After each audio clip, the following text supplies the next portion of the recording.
Today, Maine Secretary of State Shenna Bellows is ruling that a referendum that would ban transgender students from playing on sports teams that match their gender identity will not appear on the November ballot. News Center Maine's Alex Haskell explains what led to that decision from Augusta.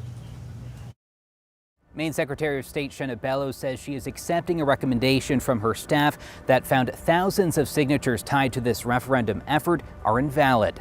My job as Secretary of State is to review the evidence. Secretary Bellows says that's exactly what her office did before deciding the citizen initiative proposing limits on transgender athletes did not qualify for this November's ballot. This process demonstrates that the process works.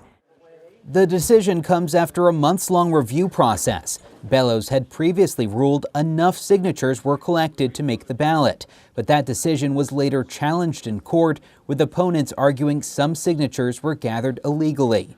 After a hearing overseen by Chief Deputy Secretary of State Catherine McBrien determined thousands of signatures were invalid, leaving the campaign with more than 500 signatures short of the required total.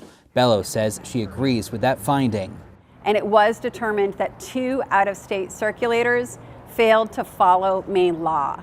They left petitions unattended for periods of time. Bellows says other signatures were thrown out because they were duplicates or were missing required dates. The campaign behind the referendum, Protect Girls Sports in Maine, now has the option to appeal. That possibility is something opponents of the measure say they're already preparing for. What we have to do, and our partners, is to make sure we're building a campaign to defeat this ballot initiative should it show up on the ballot in November. Meanwhile, some Republicans are criticizing the decision. Republican gubernatorial candidate Jonathan Bush says in a statement, "You just can't trust Augusta insiders. They will always silence the voice of the people." Bellows argues her decision was based strictly on evidence and the law. It is my duty to uphold the law and the Constitution, and that is what I have done. Bellows says an appeal to her decision has to happen within the next 10 days. In Augusta, Alex Haskell, News Center, Maine.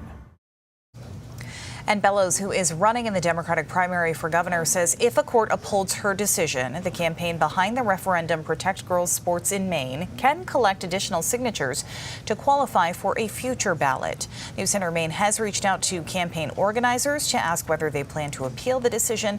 We have not yet heard back. Meanwhile, the Maine GOP accuses Bellows of abusing her power and is calling for her to be stopped.